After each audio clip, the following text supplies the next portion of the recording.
Hello, this is Smaulgld talking to you.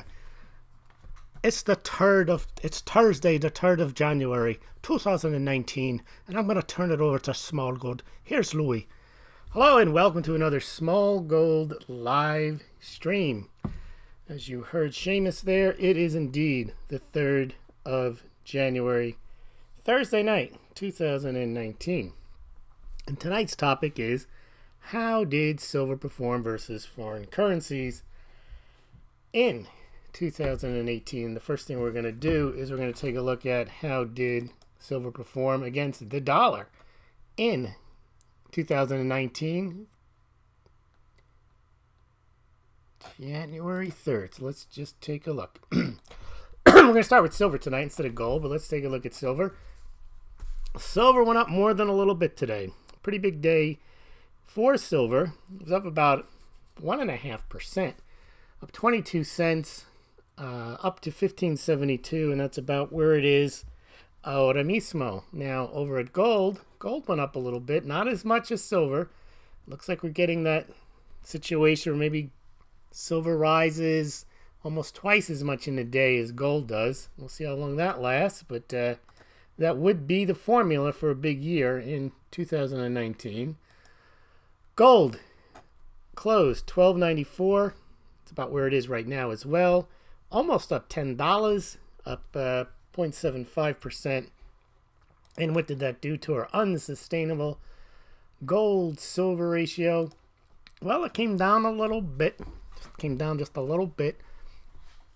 Down to 82.36 to 1. Oh, that's grand now, isn't it, Louis? Yes, it is indeed, Seamus. That is just grand. Down to 82.36 to 1. Now, what happened in the markets? Carnage in the markets today. Dow Jones down 660 points, down to 22,686, or 2.83%. NASDAQ down over 200 points, 202 points, over 3% decline, down to 64.63. And S&P 500 down 2.5% to 24.47. Now, just to put this all in context, it is nothing for silver to go down 2 or 3%. No one thinks that's a big deal. Silver falls 2 or 3% many days. Imagine if the stock market had fallen the way silver has fallen the last 5 years, 60%. We would have a big crisis on our hands. All right, so that's gold, silver. Oh, there was an interesting thing in the World Gold Council put out. Why don't you tell us about it then? Well, what it was there was a, where is it? Yeah, World Gold Council was talking about how China's economic growth over the past 2 decades has gone hand in hand with the nation's accumulation of gold. Read more about why precious metals remain valuable to Chinese investors. Here's why. Now, this is a point we've made numerous times on this channel, that Chinese and Indians buy gold and silver not so much because they're preparing for the collapse, but because they can. Gold and silver jewelry, very popular in India. The idea, if you have wealth, you want to show it off. So you're increasing wealth, not the prospect of a collapse, is what's driving Chinese and Indian gold and silver demand. We even talked about, and we showed information that indicated that Americans actually buy more investment silver than Chinese do. Now, one could argue that when people buy gold and silver in the form of jewelry, they are investing. Yes, that is indeed true. But many of them are not thinking along the lines of stacking and acquiring as many ounces as they possibly can. They understand the value of gold and silver, and it could be in the form of jewelry, heirlooms that get passed on. It certainly is the case. I'm not suggesting they buy it because it's a nice, shiny metal object. They do understand the store of value mentality. However, they're buying it because they have wealth, and they're trying to not only preserve it, but show off the fact that they do indeed have that wealth. Well, what else have we got now to take a look at? Well, let's see. What else have we got? Let's look at the crypto markets today. Now, cryptos today were up most of the day, but now they're down a little bit. Bitcoin, 37.60, down 3%.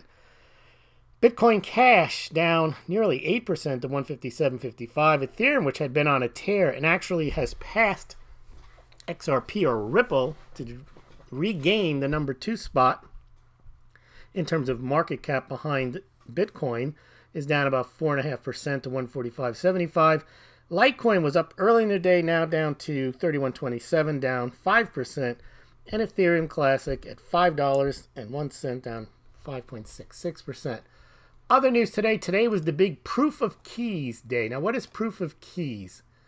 Well, proof of keys is the equivalent in the crypto space of traders standing for delivery, meaning that when you buy cryptocurrencies and you have the exchange from which you may have purchased it from hold on to the cryptocurrencies, then in a sense there's an expression by Antoine Antalopoulos that don't have your keys, not your Bitcoin, something like that. Not your keys, not your Bitcoin. And so a guy named Trace Myers decided that today, the 3rd of January, that's right, it's Thursday, the 3rd of January, that they would request their Bitcoin from the exchanges, Litecoin and so on, to show that they indeed had the currencies, the cryptocurrencies that they said they were holding on their behalf, and then send them back to the people who had requested them.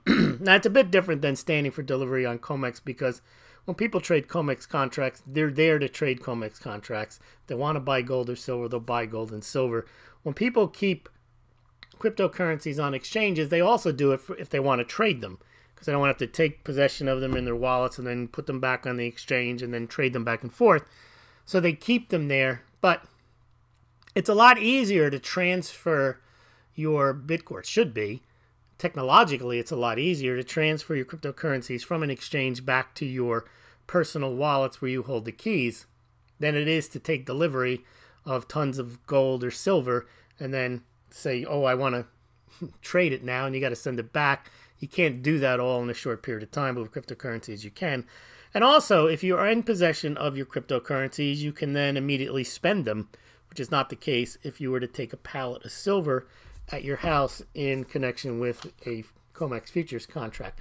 But the concept is similar, that you want to make sure that the exchange has the cryptocurrencies that they say they have. Now, with the, as we've seen with the gold and silver COMEX contracts, they never claim they have that much silver or gold available for delivery. They show you how much gold they have. And generally, it can trade between 10, 20, 50, 100, up to 300 times the contract value of the amount of physical gold that might be available to deliver.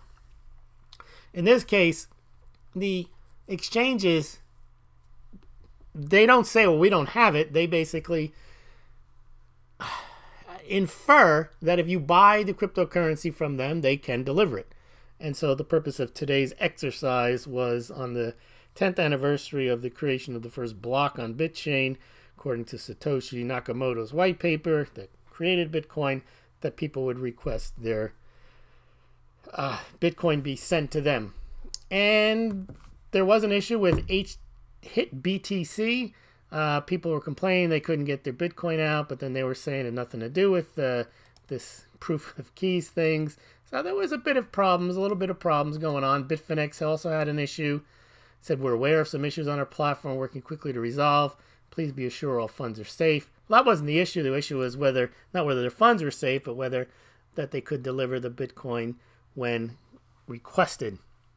So nothing really big came of it today. I don't know how many people have Bitcoin on exchanges, how many people try to remove them, but there did seem to be hitches, but there's always hitches. People complaining about not being able to get their coins off the exchanges in a timely fashion. So this is supposedly going to be something they do every year.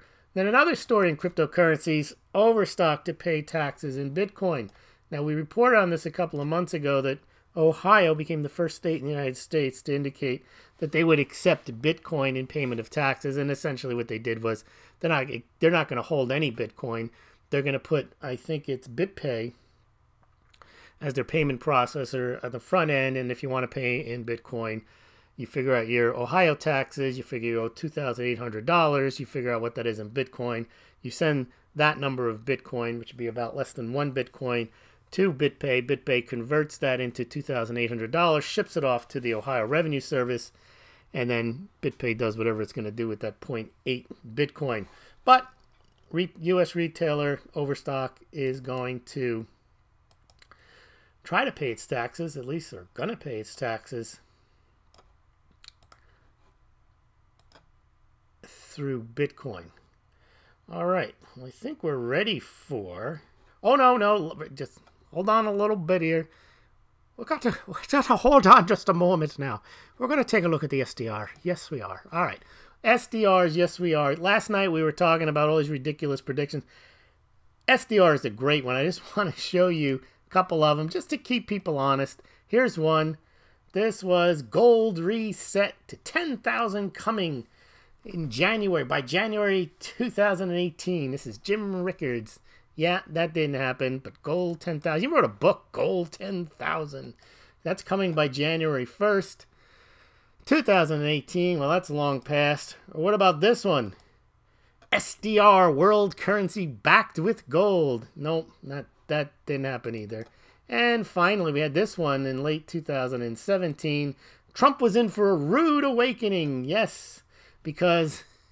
Make no mistake, the IMF, the SDR was going to be launched in 2008 on a distributed ledger. So this first it was the SDR, then it was the SDR backed by gold, and then it's the SDR backed by gold on a distributed ledger. So it's the crypto SDR gold backed BS.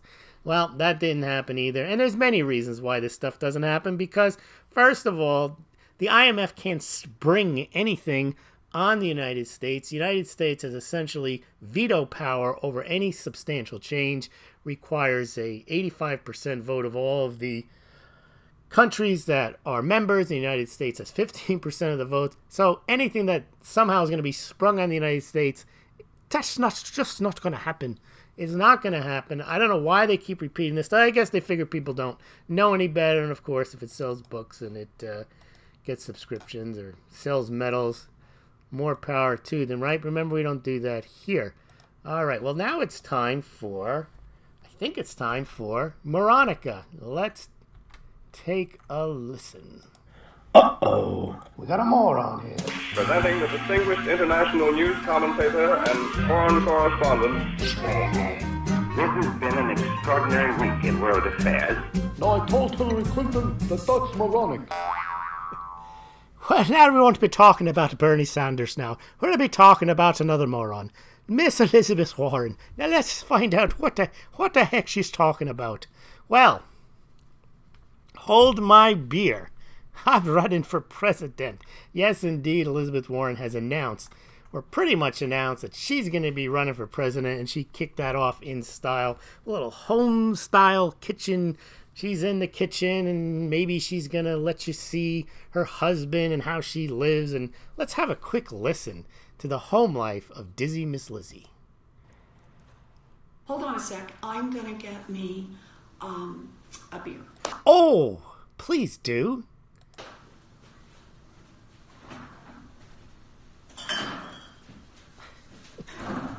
Well, she's going to get herself a beer now. Is now in here. You want a beer? Do you want a beer now? Well, Jesus, I want a beer. What the heck do you think I'm standing here for? You think I'm here for the beer? Oh, yes, of course I am. Well, that's Elizabeth Warren trying to appear like she is a common folk. And then she introduces her husband. She says, I'm so glad you're here. Where else is he supposed to be? He lives there. Well, she's glad he's there. And she's got a beer, and she is running for president. Well, what do we know about that? Well, Donald Trump, he had a weigh in on this, and I think this might be his best work yet.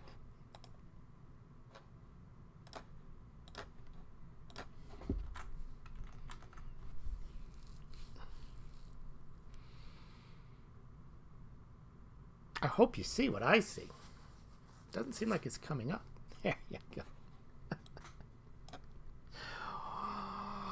Warren won 2020th. And that's the president tweeting that Elizabeth Warren, and actually it's 1/10/24th, not 1/20/20th, but there it is. So Elizabeth Warren, I don't know how she's going to get off. You know, you never know. She could win. No one thought Trump could win. But it seems like a lot of people are going to be making fun of her, and a lot of people make fun of Trump too, so you never know what might happen. All right, well, that's time now. We've got to get into the serious business of silver. Let's take a look. All right, so silver, we talked about the other night, and I just want to quickly show you these charts once again, or if you missed them, you weren't around the other night. You should never miss a show. This is a courtesy that we're showing you this stuff for the second time. But in the podcast we did, why silver is worse and best, we showed that silver is essentially a spike and dive metal, and you may get your biggest gains in silver, but you'll probably also get your biggest losses in silver over a 1-year period. And we've seen how silver has risen in 1 year, 83%, 47%, 46%, 33%, 30%, just in the last 16 years. But we've also seen it fall 35%, 23%, 19%, 11%. Noticeably absent there, except for one gold bar, is gold's never risen 30% in a year in the last 16 years, but gold has never fallen more than 30% in the last 16 years. In fact, only once did gold fall more than 28%, and ever since then hasn't fallen more than 10%. Also hasn't risen more than 30%. So you can see this is a very telling chart, because silver is not what people think it is. It is what I say it is, because I say so. It is a spike and dive metal. It is not a long-term store of value. It is a very tricky metal, and it's hard to predict where it's going to go. And it is correct, it's a small market, and that's one of the major reasons why it is as volatile as it is. It's almost as volatile as Bitcoin. Now, the other thing I wanted to show before we get into some of the charts of silver versus foreign currencies is this here. Over the last 16 years, most of the years, a vast majority of the years, if you put your money in gold, or you stored your value in gold in a given year versus your currency, whether it be Australian dollars, Canadian dollars, Swiss francs, Chinese yuan, euros, Great British pounds, Indian rupee, Japanese yen, you're going to come out ahead, or you would have come out ahead the last 16 years if you held your money in gold. But as we've seen, it's somewhat of a crapshoot if you put your money in silver. For example, in Australia, 50% of the years, you would have done better holding your money in Australian dollars. And in fact, you wouldn't, when you lose money in silver, you lose it big time. Now, in gold, only less than 20% of the time you have lost against the Australian dollar. So if you just park it and leave it in gold, chances are it's going to work out. Chances are it's not going to work out in silver, because not only are your chances that it almost 50-50, maybe 60-40, that you might lose money in a given year, but you might lose big time, which means, as many of you may know, you'll have to hold on for a lot longer, and in order to get your value back, you're going to have to get one of those spikes again. So it's not just a function of, well, 1 year it was down 3%, and the next year was up 2%, and the other year was down 3%. You go back and forth, you figure that's not a big deal if it's half the time. But if half the time when it loses, it goes down 20, 30, 40%, that's a big problem, because in order for you to make your money back, it's got to go back 40, 60, 70%. So that is just something that people should be aware. I mean, you should be aware of if you've been holding silver for the last 7 years, and instead of just trying to convince yourself that it's set to skyrocket, this is typical behavior of silver. You get these long periods. Now, I do want to show you. Well, Jesus, why don't you show us? Okay, scary silver chart. Look at this. This is a scary silver chart because it's what's happened. Number one, this is my rudimentary drawings. Number one is the big run up in 1980.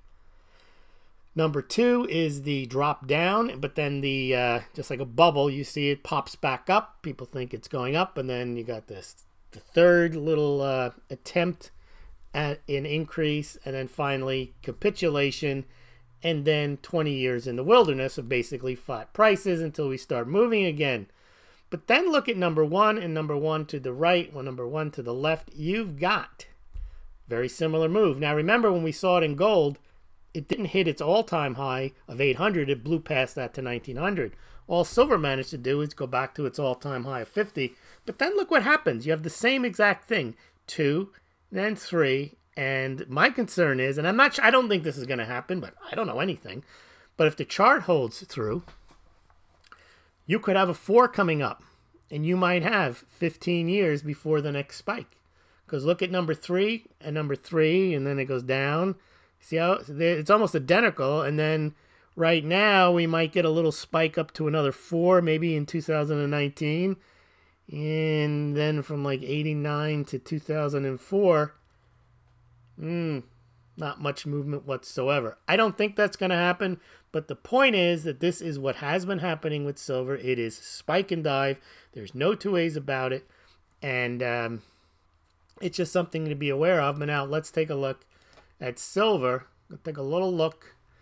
Let's take a look at it versus the Argentine peso. Look at that. You can... dog food will appreciate against the Argentine peso. Okay? So silver, anything will appreciate against the Argentine peso. So it's a good thing. I mean, you can't complain if you have silver against the Argentine peso. If you have a pot to drink soup out of, or a mug to drink your coffee out of, then you are doing better than if you happen to have a Argentine peso. So silver, definitely not a bad thing to have at whole. All right. Now, that's Argentina. That's not really saying much. As I mentioned, any asset will go up against an Argentine peso. Look at the Australian dollar, though. Now the Australian dollar is not the strongest currency in the whole situation here, but even there you can see it went down a little bit. It did not rise in 2018, and as I mentioned, tried to make that recovery at the end of the year, but actually it almost made it. Let me get the exact number for you here.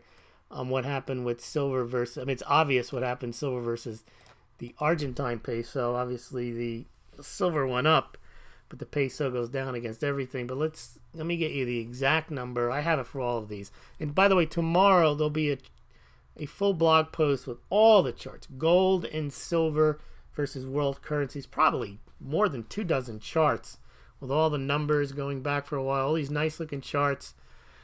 Some I had commissioned from Nick Laird at Gold Charts, or else others he has produced as part of the subscription packs. So it's definitely worth taking a look at. But let's take a look now at the price. Yeah, Australian dollar. So gold versus the Australian dollar was up 8.3% in 2018. And silver just managed to get a 0.3. It was hard to see on the chart. A 0.3% gain in 2018. And again, it wasn't a good year for the Australian dollar, but silver even wasn't a good year for silver either. All right, let's take a look at another one. Well, what have we got here? Well, we're going to take a look at the silver versus the Brazilian real. We should look at it against the Irish punt. All right. What a silly fellow. All right, silver versus Brazilian real. How did it do? Now, Brazilian real, again, is not, despite Bolsonaro, tropical Trump, not much of a currency. A little better than the Argentine peso, but silver did manage to get a 7.3% gain against the Brazilian real, but gold was up 16%. So essentially gold 2x'd the performance against the Brazilian real. What else do we got? British pound. Now, the British pound was a very bad currency this year. With all the uncertainty around Brexit, gold still managed to rise 4% against the British pound, but silver was down 4.1%. And this is a 2-year chart here, and it's not really doing well. You would not expect silver to be going down for 2 years when the British pound is not the strongest currency. So again, This is the dive. It looks like, silver is a spike and dive metal. And you have these periods where it may just be flat. And then you get a spike. So this is against the British pound. All right, then let's take a look at the Canadian dollar. Canadian dollar, same situation. Kind of rebounded at the end of the year. Almost the exact chart. If you remember, I'm not going to show it to you again. The Australian dollar. While silver was up 0.3% against the Australian dollar due to that late year close, silver didn't quite make it against the Canadian dollar, was down 1.8%, but gold was up 6.3%. So again, store value, spike and dive silver. Silver versus the Chinese RMB. I think it's okay. I can go on here tonight and I can talk like an Irishman or an Englishman or whatever I want. But I can't do it. I think it's illegal to do a Chinese accent, so I'm not going to do it. Can do it, though. All right. I think I can do all the Europeans, but I don't think you're allowed to do certain ethnic group. I don't know what the reason for that is, but I think they say you're mocking them. Well, kind of. That's why you do the accent. You do it as a caricature, but all right, this isn't Comedy Central. Anyway, so silver versus Chinese renminbi. Let's see. Well, what happened to the Chinese RMB? You can see the chart right there. Gold was up 3.5%, but silver down 4.3%. Silver could not catch a bid. Now think about it. The Chinese RMB took a beating this year. It wasn't doing very well. It's going down. You know what I mean? And still, silver couldn't catch it. That's another reason I actually think silver is going to go up this year. It just was down, beaten down so far. All right, let's see. There's the dog. Silver versus the euro. Didn't happen for silver versus the euro. You're seeing the trend here. Silver's lost against every currency, whereas gold gained against just about every currency last year. Gold versus the euro, up 2.7% last year. Silver, down 5.1%. And it's not like, well, that's just last year. No. We saw. Anyone who's thinking that and thinking I'm cherry picking, which I'm trying not to do, again, take a look. There's your chart. What does it show you? It shows you that silver and gold have different percentages of outperforming their local currencies. 'Tis but a fact. There you go. Just keep that in mind. In every currency, it's the case that silver has got a greater chance of rolling the dice and maybe not outperforming the local currency. That's not good, because the whole purpose, the reason that people claim they buy silver is not because silver is rarer than gold, and you can put silver in yoga pants. No, that's not why they buy it, although some people buy it for that reason. They buy it because they say fiat currencies are going to zero. The average lifespan of a fiat currency is 18 or 46 or 27 years, and I saw it on a video. And therefore, I'm going to have silver. Well, okay, but then how is it possible that these fiat currencies outperform silver? That is because it is manipulated. But JP Morgan has 800 million ounces of silver, and that will all change very soon. Okay, but this is all silver derangement syndrome talk, because the facts show that silver is very likely in a given year to underperform some real dog crap currencies here. It does happen, which means silver does not have a strong, I don't care what anyone says, silver is money, period. No, it's not. Silver was pocket change for long periods of time.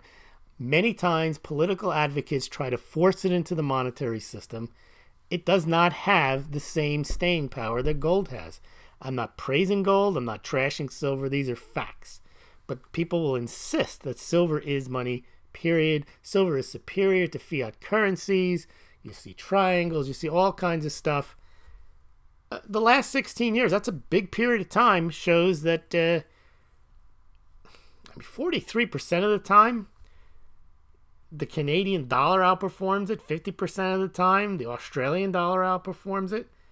Look at the Indian rupee. 1 out of 3 years, you're better off holding a rupee. That makes no sense.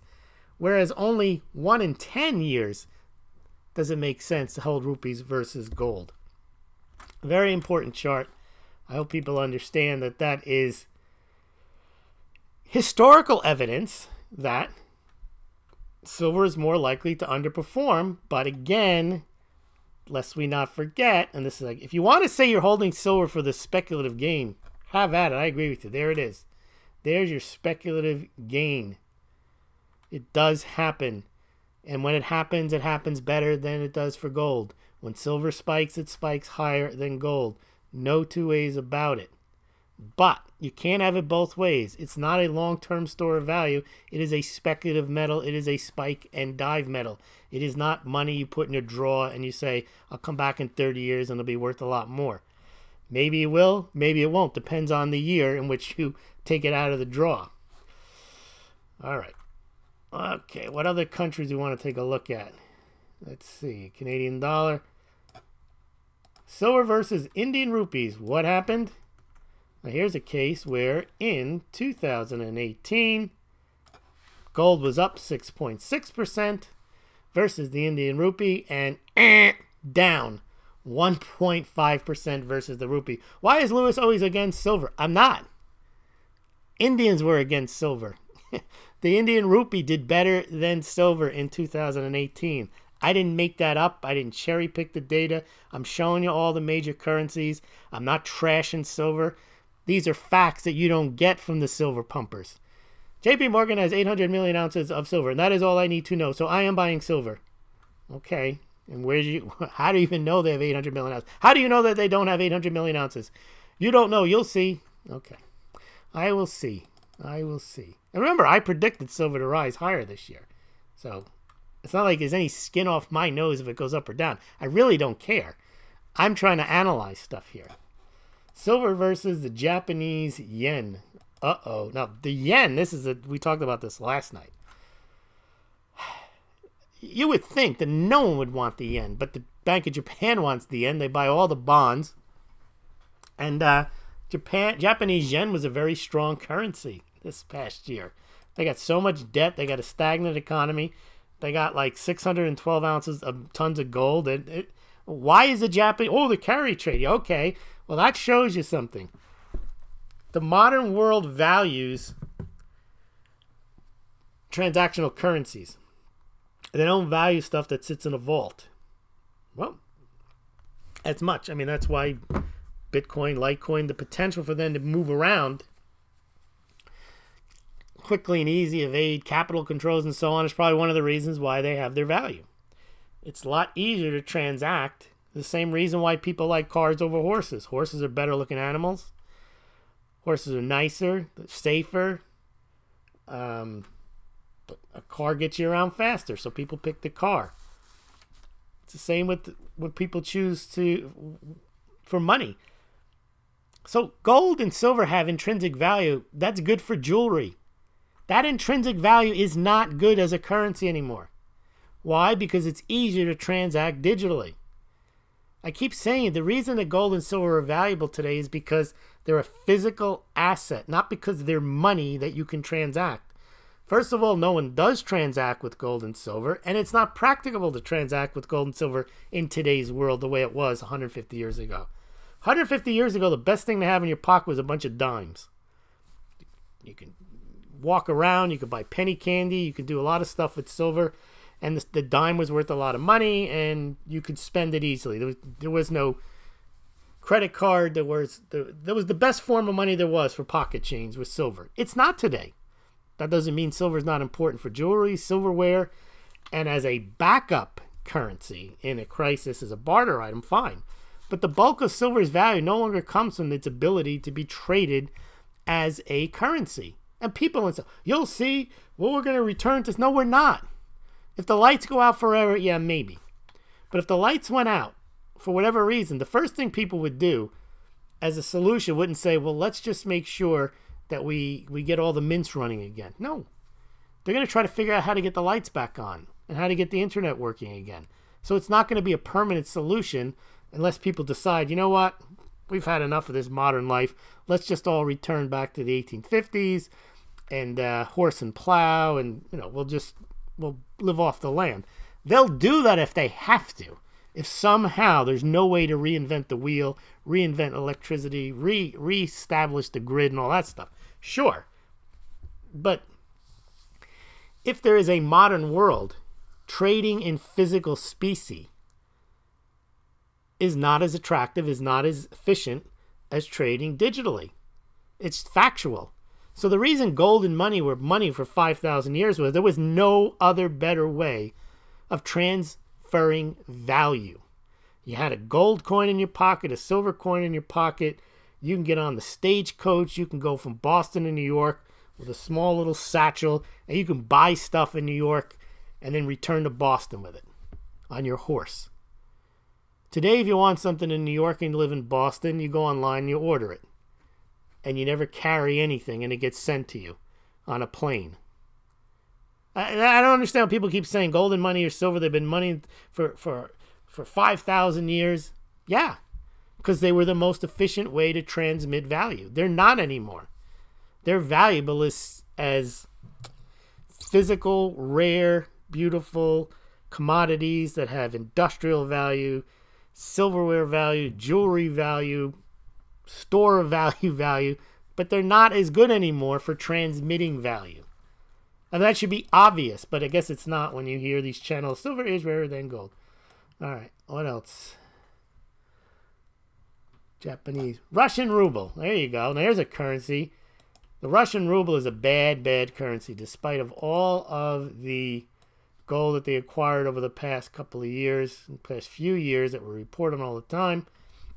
Silver did manage to rise 8.88%, but gold rose 19% in 2018.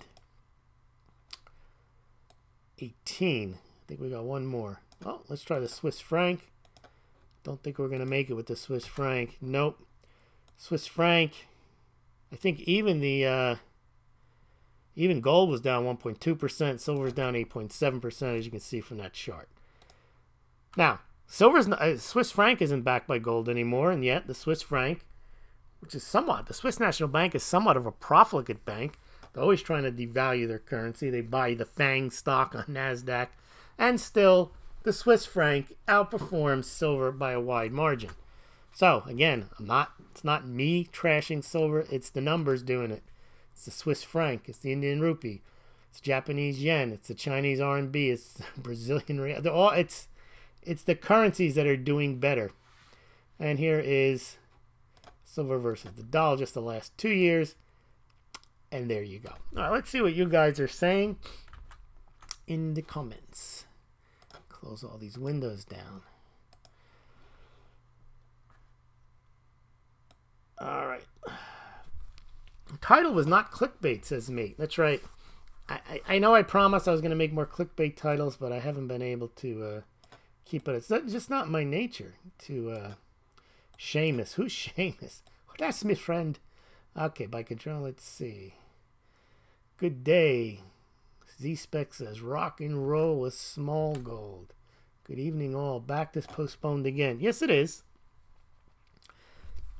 We covered that the other night. And I think it's because they just raised another 182 million, and they probably want to launch a month or so after their raise. But I have no inside information on that. Is gold still rising in Australia? Yep. What is Backed? Asked mate. Backed is a company that is set up between Microsoft, the owners of the New York Stock Exchange called Intercontinental Exchange, Starbucks, and Boston Consulting Group. And the idea is they're going to set up a crypto trading platform, first starting with Bitcoin. And they'll have futures on Bitcoin, and you can receive physically delivered Bitcoin, unlike the CME Group Bitcoin futures contract. And they also want to help ways of making people be able to spend their Bitcoin at places like Starbucks. So it's a pretty big deal to institutionalize Bitcoin for investors so they can invest and store and receive Bitcoin, and then also a way of spending it. So it's meant to mainstream Bitcoin. It's a pretty big deal. I mean, you have Microsoft, Starbucks, and the New York Stock Exchange involved. That's part of my thesis about why I think 2019, if they get all this together, you might have another crypto bubble, because you also have Fidelity and RSX and TD Ameritrade and Goldman Sachs, all these companies involved in putting up stable coins, competing exchanges, and so on. Probably Coinbase will go public. All right. Z-Spec, Smaulgld, is it true BACT is going to enforce real crypto settlement, not settlement with fiat money but coins? That is on their website. They've said it repeatedly, yes. Will they? I don't know. But I can't tell you what they're going to do. I can only tell you what they said they're going to do, and they're saying that that's what they're going to do. Shark Air, try to post, it's not working. Well, if I read it, I guess it is working, so I don't know what to say there. Silver's almost 16 today, not too shabby.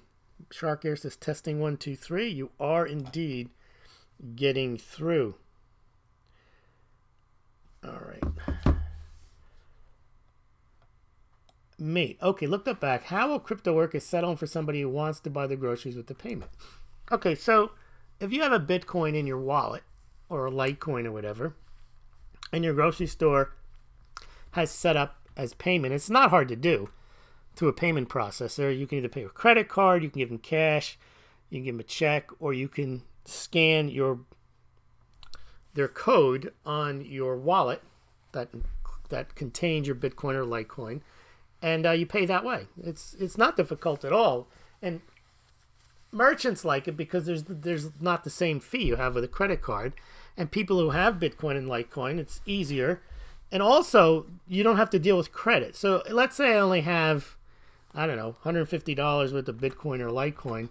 That's all I can spend. I can't, well, I'll just put it on the credit card. So if I have $150 in Litecoin, what would that be? That's like 5. Say it's 5 Litecoin. I go to the grocery store. Then I know that I just pay, I have a grocery bill of $80. I hold up my wallet, I guess, to their I forgot what that thing is called, QR code. And I say I want to give them $80 in Litecoin, and then it pulls the Litecoin out of my wallet, and they get it in 3 seconds. So I've actually seen it work. It's a payment system, and it's more efficient than. See, everybody just look at these cryptocurrencies as like investments and frauds, but they work. So you can save in them, and you can have them on your phone, and then you can go and spend them. And that's the idea of, if you're a big institutional investor and you want to bet on the price of Bitcoin, if you win, they'll ship you the Bitcoin, or they'll store it for you in some type of cold storage. And if you have them, now you can go to Starbucks and you can spend them. That's the idea. And the reason they want to do all this is because they're going to get paid to set up all the infrastructure and whatever fees are involved. All right. If you bought an ounce of gold at $1,200, you were up 90 minus the premium paid. Yeah, and the premium might be almost that amount. Z-Spec, if BACT makes rule to stand for delivery, then we can still get our bubble in crypto. Yes. Yeah, absolutely. Look, they just invested $182 million into BACT, and I've calculated billions if you look at all the different projects that have gone into cryptocurrencies and all the infrastructure involved. They put billions into it. They're expecting there to be a big deal. What Wall Street is, I think, most annoyed about is 2017 came and went, and people made fortunes and lost fortunes too. But they had nothing to do with it. There were billions of dollars worth of ICOs, Bitcoin, all these things ratcheted up. Well, now they're down 80%. They can go back to their clients and say, look, you can go back up again. And we've got all these institutional products for you, ETFs, trading platforms, qualified storage under the 40 Act, all the stuff that they're used to. And we can make it easier for you to spend it. I mean, they can make a real killing on this if they get all the regulatory stuff in a row. All right, Shark Air, if you bought 83 ounces of silver at 14, you are up 130 minus the premium, which may in many cases mean you are underwater or close. Yep, that is right. Now, Shark Air, I love the YouTube censor. Shark Air wrote this. I'm showing it. And it's funny what he wrote, and it shouldn't have been censored. It said, to breaking even, meaning if you bought all that silver, even though the price went up with the premium, you're still not up. And he says to break even, a tough road to hoe. And I guess the word hoe is what is offensive. Now, Scott Wardell retracted a message. I don't know what he did. or what he wrote there, but that's not there anymore. All right, what else do we got? Pablo, Shark Air, just hold anyone in Britain pays a VAT tax. That's true. Britain has the VAT tax on the silver. Jimmy Records, me lad, is deep in the deep dish, the deep pan in the deep state. Ask Seamus about it, me Jimmy boy, says Scott Wardell. Well, Jesus, where is Seamus when you need him? So blessed to have access to it other places you can... Okay. Mate is talking about his silver problems. Z-Spec, the commodity boom will come in silver also, but the question is when. Why? I mean, everything is going to boom. Unless you have silver derangement syndrome, there is nothing that is guaranteed. There is no... JP Morgan has 800 million ounces, and that is going to drive the silver price higher. If you believe in that, I don't know what to tell you. That's just silver derangement syndrome. That's not a fact. That's a fantasy. There's no proof for that whatsoever. A lot of the silver stories, people say, well, yeah, but what if the United States has more debt? And it's like, yeah, have more debt. And what if the dollar collapses? Dollar collapses. It doesn't mean that silver necessarily skyrockets. People believe these cherry-picked data that are either factual or fantasy, and somehow they ascribe to them a slam dunk scenario that silver's got to go higher. It doesn't. Could. I'm not saying it couldn't. But the basis on which people believe silver's going to go higher. All right. Let's see. Rational figure. All right. What else do we got? Mate says, LOL, the stream started 20 minutes ago. And he was 20 minutes early. That's the best thing. He was online before the show started for 20 minutes. We were engaging in the chat screen, and he was waiting for it to start. Refresh screen, and oh crap, miss half of it. Did you say mug? Yes. All right, indeed, mug. Z-Spec, Mr. Lou, this time silver will make it. Well, I think this year it'll go up, but that's just my one prediction. I generally don't even make them. Okay, GSGS says, maybe I'm wrong, but isn't purchasing silver for the long term? Yes, you're going to have to, by definition. Because if you've held it the last 3 years, well, by definition, if you ever want to make your money back, you got to hold it longer. And also, if you didn't sell in 2011, then you never made any money, so now you have to hold it even longer. So, what I'm pointing out about silver is, it's not just, oh, all I need to do is buy silver, because it is eventually go up. If you just look at the years that you've held it, over those 16 years, that hasn't been a certainty. In fact, you probably should have, on those spikes, just gotten out of it and stayed out of it. I know that doesn't sound right if you're big on silver, but if you got out in 2011 and never looked back or put it into gold, you'd be much better off. Now, well, that's only the last 8 years. That's a long time. And for 8 years, you sit glued to your computer, your iPhone, whatever you do, and listen to people tell you the silver fantasy.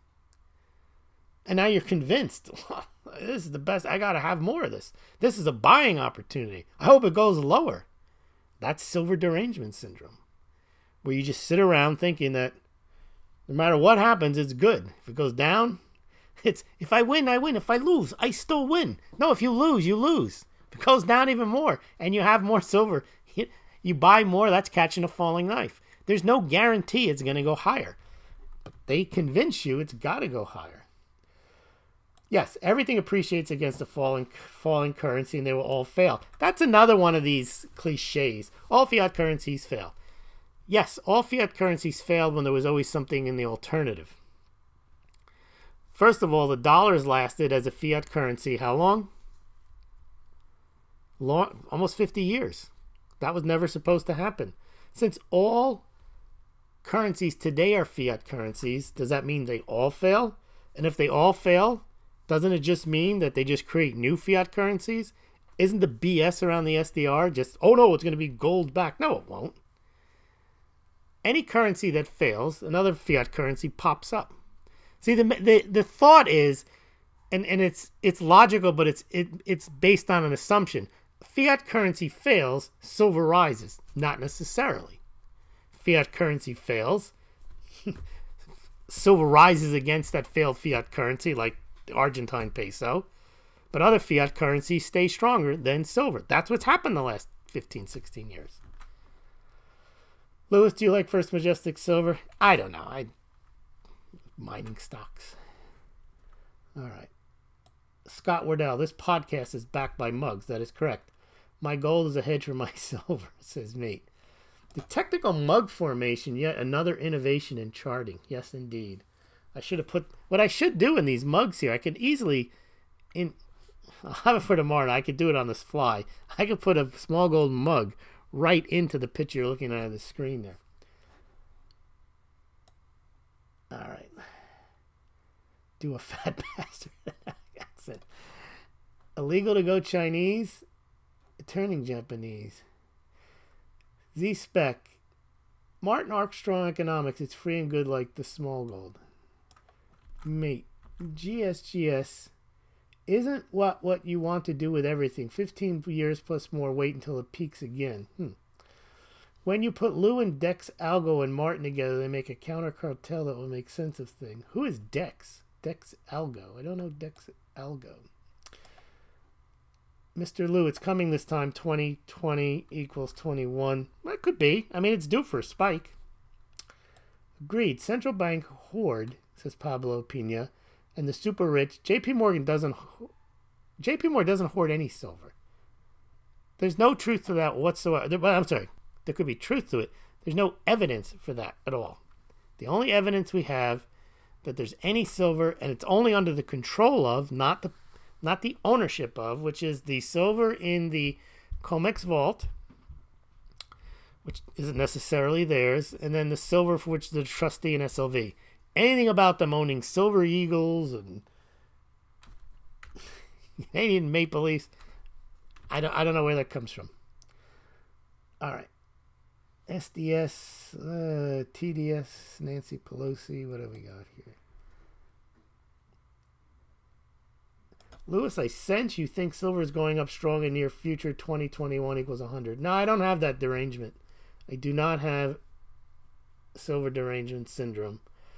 Other things are better to barter than silver in SHTF like booze. Well, yeah, I suppose. Band-Aids, aspirin, little booze bottles, straws, but not in California. Yeah, tools, small tools. What if a solar flare takes out all the satellites? Yes. Shark, yeah, absolutely. Gold and silver will be looking pretty good at that point, yes. But if you're buying gold and silver for that purpose, there's only a certain amount you need, because you're actually, that's insurance. You don't need that much if you have that.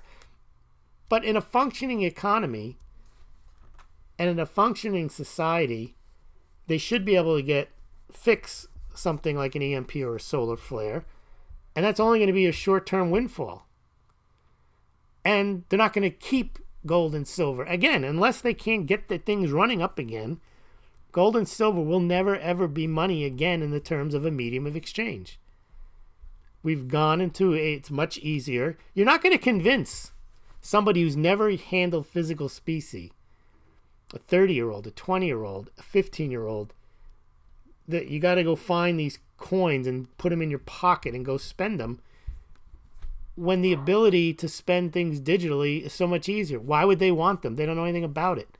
Well, it has value. Well, they can wear it as a ring or a necklace. Why should they hand it over?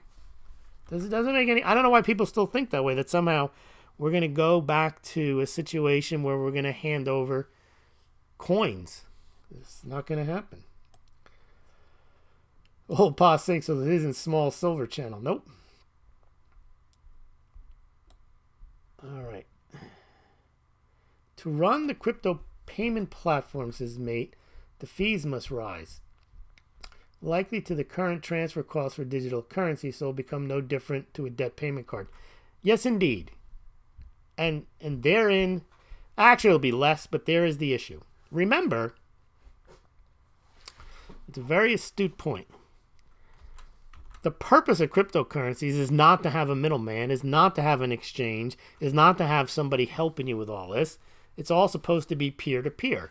You have your wallet, somebody else has their wallet, you want to send them, you send it to them, and that's it. What the banks and Wall Street are trying to do is institutionalize something that is inherently not institutional. They want to get the fees. They know that if people start trading this stuff amongst themselves and companies and people amongst themselves, then they're gone. But they also know that people have old habits, and they know they're used to working through payment processors, working through credit cards. So they don't want to lose that revenue. They may lose the margins, meaning they're not able to get 2 or 3% anymore. You're right. They're going to charge 1 or 2% to process Bitcoin payments, which really don't need any processing at all, other than due to the regulations and everything, they're going to need to be processed. So you're absolutely right. All right, what else? What else do we got? What about copper? Copper, you can make the same argument about copper or zinc or aluminum or tin. They're all valuable industrial metals. I don't know. I don't follow them that closely. You can stack copper. You can stack aluminum. You can go around and collect junk and bring it to the... It's a good business. You can find a lot of metal. You can bring it to the smelter. You get paid. Computers and so on. Scott says, booze that seasons well, but I'm not fond of many wines. Cognac, scotches. But Seamus is a few. Yeah, well, cognac and scotch will last. And they're more portable. You have to be less concerned about damage. Wines can go bad. Some wines really don't age past a few years. It's only the ones that are, the Rothschilds type wines. Yeah, if you want to have barterable alcohol, it shouldn't be anything that is fermented naturally like beer or wine. You want distilled spirits because they last longer, they could be stored, and so on. What if solar flare? Yeah, we talked about that. Crypto Shrugged authors here. I mentioned the other night, I have to have you on the show to talk about your book. One of the New Year's resolutions that we discussed was getting the Smaulgld subscribers sound off series back in operation, and you are to be the first guest. So DM me and we'll figure out a time. We can maybe do it in the next few days if you're available. Technically, U.S. dollars, says Pablo Pina, is a petrodollar backed by oil. Why not a replacement backed by gold? Well, first of all, it's not even backed by oil anymore in the same way it was. The original concept of the petrodollar was Saudi Arabia was going to price its oil in dollars and only in dollars. And that gave a reason for countries that were thinking, well, wait a minute, if we can't turn in our dollars for gold after Bretton Woods in 1971, when Nixon said, no more can you bring your dollars and exchange them for gold, then a lot of European countries said, then why do we need to hold dollars? We might as well just use French francs, German marks, Italian lira, Spanish pesetas, so on. And what the U.S. did was they said, well, you're going to need dollars. You're going to need dollars because we got this deal with Saudi Arabia, and you're going to need to buy oil. And if you're going to want to buy oil, you're going to want to have dollars because Saudi Arabia's agreed with us. As long as we protect them, that they will only price their oil in dollars, and they will only sell it to you for dollars. Okay, that's the quote petrodollar. That is not as big of a deal anymore for a number of reasons. First of all, Saudi Arabia is no longer the largest oil producer in the world. The United States is. The United States now exports oil, so if you need to back the dollar with oil, you want to buy oil from the United States, you got to have the dollar. So the whole idea that Saudi Arabia is holding up the dollar, they were in the 70s. They're not now. Countries now hold dollar reserves far in excess of the amounts that they need to buy oil. They hold them because there is a thick, liquid, deep market in the dollar. That's why they hold the dollar as a reserve currency. They don't hold it to buy oil. So Saudi, the whole idea that it's backed by Saudi oil is at best partially true today. It's not the same as it was in the late 70s. But why not a replacement backed by gold? Why would you back it by gold? It wouldn't. Why would you do that? I don't understand. Other than you own gold and you want gold to go higher, and you think that that would raise the price of gold, why would any country want to do that? Okay, breaking news. Gold pennies away from 1,300. Yes, you're right. It's at 1297.50 right now. And silver up too. Yeah, first 2 days of the year. Good for, you're right. It's been a nice creep up and no slam down, but those are famous last words. So, all right. I think that's it. Yep, that's it for tonight. I want to thank everyone for joining me again tonight. I want to thank Seamus for joining me. Well, that's all right. We'll join you again some other time. And we will see you guys tomorrow.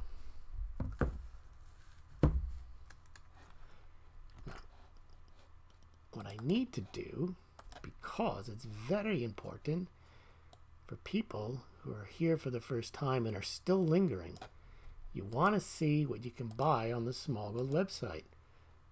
So I'm going to show you some Smaulgld mug shots that you can buy these mugs on Smaulgld.com. That is the Smaulgld beer stein. Yeah, wait, there's more. There's the Smaulgld super classic mug that is shipped directly from Smaulgld headquarters. $23.99 with free priority shipping only in the continental United States. And then we've got the classic mug also shipped directly from Smaulgld. The rest of the mugs, you got to go to the Smaulgld store, and the company will ship them to you. And you get a Smaulgld travel mug. There's a mug shot of the Smaulgld travel mug. There's many other mugs. Go and browse the store. You can get there at Smaulgld.com. But then there is the Smaulgld shot glass mug shot. And there she is, or he is.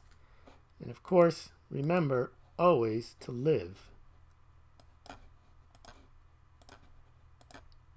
the mug life. Smaulgld.com.